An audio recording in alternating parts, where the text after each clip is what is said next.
그 전교 2등 친구였는데 게임 중독인 것 같다 싶어가지고 아버지가 컴퓨터 끈을 다 잘라버린 거죠. 그래서 컴퓨터를 끊어버렸는데 중독 치료의 대가분이 아이 게임 중독이 아니니 다시 선 연결해 주세요 라고 이렇게 답을 해드렸다고 하더라고요.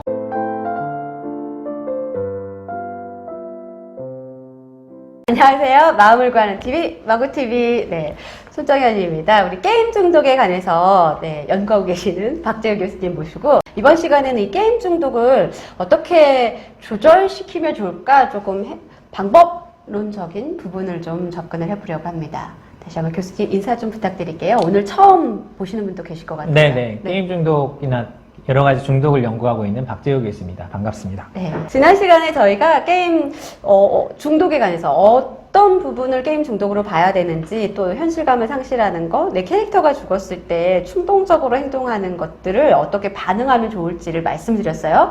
보지 못하신 분들 참고하고 보고 오시면 조금 더 도움 될 것 같고요. 이번 시간은 이제 조절 방법, 어떻게 좀 융통성, 유연함을 좀 기를 수 있을까, 이런 부분을 좀 얘기를 해볼게요. 네. 엄마들은 되게 고민이 많거든요. 이걸 집에서 게임을 무조건 허락해야 되냐. 네네. 특히 이제 코로나가 이렇게 되면서 온라인 수업을 하고 있고, 집에서 아이들이 머무르는 시간이 너무 길어졌거든요. 그렇죠.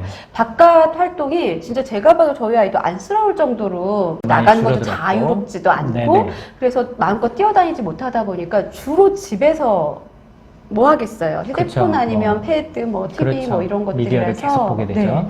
게임을 무조건 하지 말라고는 못할 것 같은데, 네네. 일상 이제 한편으로는 저렇게 긴 시간 하면은 안 좋을 텐데, 조금 이제 결론을 말씀드리자면 어떻게 하면 조금 아이들을 조절시킬 수 있을까? 사실은 한 10여 년쯤 전에 이제 제가 게임 중독 교육을 받을 때는 그 시간이 하루에 1시간 이내로 줄여야 된다, 이런 얘기들이 있었어요. 근데 요새 아이들이 미디어를 붙잡고 있는 시간은 훨씬 더 길어졌기 때문에 그 기준도 조금 더 완화가 됐습니다. 그래서 뭐 하루에 한 2시간, 3시간 해도 그거를 게임 중독으로 보지 않을 때도 있는데, 지난해 말씀드렸던 것처럼 자기 해야 될 일을 잘 하고 있다면 그 정도 게임을 하는 거는 이제 활력소로 게임을 잘 활용하는 거다, 이렇게 볼 수 있다는 건데, 조절해서 잘 하게 하려면은 어떤 게 중요하냐면, 우리가 뭐 성인들도 게임이 아니라 뭐 드라마를 본다든지 음악 감상을 한다든지 할 때 자기가 해야 되는 어떤 뭐 직장을 다녀오고 갔다 와서 해야 될 일을 하고 아이들을 돌보고 이 일을 한 다음에 이제 쉬는 시간에 뭐 소설을 읽는다든지 음악을 듣는다든지 하지 않습니까? 그것처럼 아이들에게 우선순위 교육을 먼저 시켜주시는 게 중요하고요.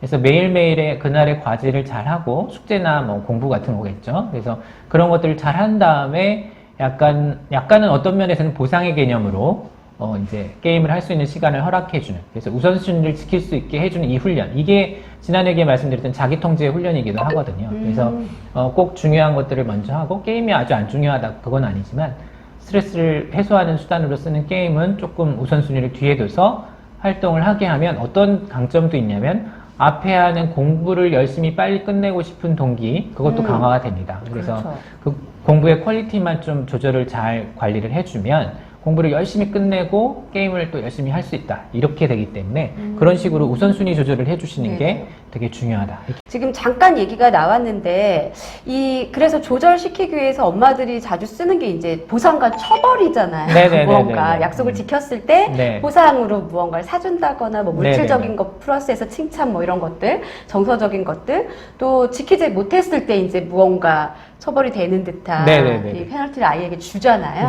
그런 것들은 어느 정도로 활용해야지 조금 적절하다고 말할 수 있을까요? 예를 들어서 뭐 성과를 더 잘 냈다, 뭐 아이들에게 성과라면 공부를 열심히 했고 뭐 아주 집중력 있게 공부를 잘했다라고 보여진다면 뭐 게임을 한 30분 더 하게 해준다든지, 아니면 그렇지 못했을 때 뭐 30분을 줄인다든지, 뭐 이런 방법들을 쓰는 것도 좋은 방법이 돼 있고, 가끔은 저는요, 어쩔 때는 게임머니 문화상품권 10,000원 뭐 이런 거를 주기도 합니다. 게임을 아예 못하게 하는 게 아니기 때문에 아이들은 그런 걸로 뭐 스킨을 산다거나 캐릭터 스킨을 산다거나 이런 것들을 하기 때문에 그런 보상을 가끔 주기도 합니다.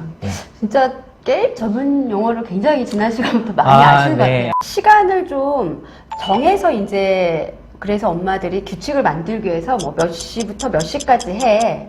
그리고 이제 예를 들어서 뭐 4시까지 하기로 했는데 이 아이가 4시가 다 돼가는데 끝낼 네네네. 기미가 보이지 않고 네네네. 4시야라고 했는데도 손가락을 움직이고 있다. 네네네네. 그러면 이제 간혹가다 엄마들이 그렇죠. 게이머가 뽑아버리거나 아니라 게임을 종료시키거나 강제로 뭐 네네. 이런 것들이 있잖아요. 네네네. 그런데 그런 부분에 있어서도 좀 조심해야 될 부분이 있을 것 같아요. 아, 엄마들이. 조심하셔야죠. 네. 부모님이 게임에 대해서 모르시기 때문에 생기는 그런 현상이고요. 네. 그러니까 여러분 그 게임을 하다 보면은 예를 들면 어떤 뭐 싱글 플레이로 하면서 언제든지 녹화를 하고 끝낼 수 있다. 이런 시스템으로 돼 있으면은 4시에 칼 끝내. 그러면 칼 끝낼 수 있어요. 저장해 놓고 거기서부터 이어서 다음에 하면 되니까. 아, 네네네. 근데 예를 들면 요즘에 하는 대전 게임 같은 경우는 예를 들면 상대편이 전멸해야 끝나는 아니면 뭐 3판 2선승 해야 끝난다. 그러면 그것이 시간제가 아니고 어떤 게임이 누군가 상대 캐릭터가 죽거나 이런 상황이 종료돼야 끝나는 게임이어서 네네. 4시에 끝나기로 했는데 4시 10분 전에 어떤 게임이 새로 돌입했으면 4시를 넘길 수가 있습니다. 그렇겠네요. 그런 상황이 됐을 때 어떻게 할 것인가에 대한 규칙을 좀 미리 정해 놓으셔야 되는 거고요. 그리고 이제 만약에 그러면 아무리 그러더라도 네가 지더라도 한 판 지는 걸로 하고 그냥 게임 끄면 되지 않냐 이런 얘기 하실 수가 있는데 모르시는 소리죠. 그건 뭐냐면 게임을 상대방과 대전을 하다가 자기가 빠져나가서 그냥 접속을 끊어서 아까 그분이 하신 것처럼 선을 끊어서 컴퓨터를 네네. 꺼버려서 이게 나가면 이 사람에게 페널티가 주어져서 아. 소위 말해서 레더라는 그 등급이 떨어지는구나. 하향되거나 점수 페널티를 받거나 이런 게 생기기 때문에 아이들은 그걸 너무너무 싫어하는 거죠. 그거 등급 올리려고 굉장히 그렇죠. 노력한 네, 거잖아요. 그게 이제 아이들의 목표일 수 있기 때문에 이런 규칙을 세우신 게 합리적이죠. 예를 들어서 4시까지 딱 끝내야 된다가 아니라 마지막 게임 시작을 4시에 종료하기로 했으면 마지막 게임 시작을 20분 전에는 하고 그 이후에 시간이 남았을 때는 새로운 게임을 시작하지 않는다라던가. 와, 이거 진짜 네. 중요하네요. 네. 네네. 그런 조건을 걸고 게임이 끝났을 때에도 게임 시간이 4시로 끝났을 때에도 한 5분, 10분 정도 이 게임만 마저 하고 할게요 라고 한다면 일찍 끝나도 게임에 돌입하지 않은 그 약속을 지키는 아이들에게는 조금 오버되는 것도 이렇게 융통성 있게 이렇게 봐주시고. 봐주시는 게 필요할 아, 거다. 이렇게 네. 말씀을 드리는 거예요. 이거 진짜 중요하네요. 저도 이제 게임을 전혀 모르다 보니까 네. 그냥 4시에 약속했으면 끝내야지 왜 못 네네네. 끝내? 그냥 엄마들 입장에서 그렇게만 조절을 시켰는데 네네. 그게 아니라는 거죠. 반드시 엄마가 이 아이가 하는 게임이 어떤 종류인지를 확인을 먼저 하셔야 되고 그 전에 먼저 룰을 만들라는 거죠. 그렇죠. 아, 그렇게 내가 강제로 종료할 수 없는 게임을 만약에 한다라면은 4시에 끝내야 되니까 새로운 게임을 적어도 뭐 20분, 뭐 10분 전에는 돌입하지 않는 걸로 그렇게 엄마하고 약속을 해서 체크를 하셔야지 조금 더 정확한 조절이 가능하겠네요. 네, 그렇습니다. 네, 그래서 지금 제가 말씀드리면서도 저도 이제 제가 게임 중독 연구자의 입장에서 얘기를 하는지 게이머의 입장에서 얘기하면 조금 약간 헷갈리기도 하지만 그만큼 여러분 청소년 자녀를 게임 문제를 조절하는 상담을 해주실 때는 그만큼 아이들의 눈높이에 맞춰서 이해하는 마음을 가지고 게임에 대한 약간의 이해를 가지고 접근을 하시는 게 필요하다는 것을 말씀을 드립니다. 어른들에게만 이유가 있는 게 아니라 이 아이에게도 다 이유가 있는 거예요. 있는 거죠. 아버지들 만약에 중요한 축구 경기 같은 게 있는데 그 이제 끝나는 시간 생방송으로 봐야 돼, 생방송으로 그런 거. 봐야 네. 되는데 이제 정시에 끝나기로 돼 있었는데 뭔가 이제 연장전. 그 연장전이나 뭐 이런 게 있어서 10분 정도 더 봐야 돼. 그럴 때 안 보고 끊으시나요? 네. 승부차기 하는데 끊어야 돼. 그러면 안 됩니다. 승부차기 직전에 진짜 절대 안 되죠. 그렇죠. 아. 아이들에게는 그런 개념입니다. 그런 개념이구나. 이해가 진짜 너무 쉽게 됐어요. 네네네. 네. 저희 이 정도 이제 말씀드리면은 조절하는데 조금 엄마들이 집에서 아이들을 조절시키는데 중요한 어떤 팁들은 전달이 된 것 그렇죠. 같은데. 감이 좀 잡히셨겠죠? 네. 혹시 꼭 이거는 지켜줘야 된다 해주고 싶은 말이 있으실까요? 네, 그러니까 아주 뭐 정말 위해가 될 수 있는 컨텐츠를 다루는 그런 게임이 아니라고 한다면 네. 게임도 건강한 청소년들이 향유할 수 있는 어떤 스트레스 해소 수단이라고 보시고 여러분들이 성인으로서 음악 감상이나 여러 가지 훨씬 더 뭐 고상한 뭐 취미를 가지고 계실 수 있겠지만 게임도 아이들의 문화권 내에서는 건전한 스트레스 해소 수단이라는 것을 인정을 해주시고 그것을 잘 조절할 수 있도록 교육을 해주시는 것이 부모님의 역할일 것 같다 이렇게 말씀드릴 수 네. 있겠습니다.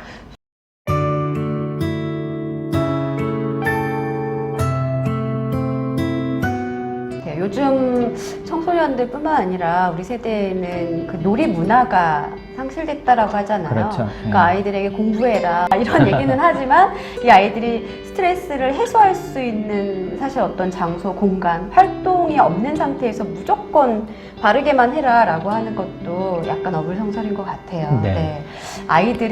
아이들만의 고유한 문화다. 네, 교수님이 아까 그렇게 표현을 해주셨습니다. 이 게임도 아이들이 즐기는 아이들의 고유 문화다.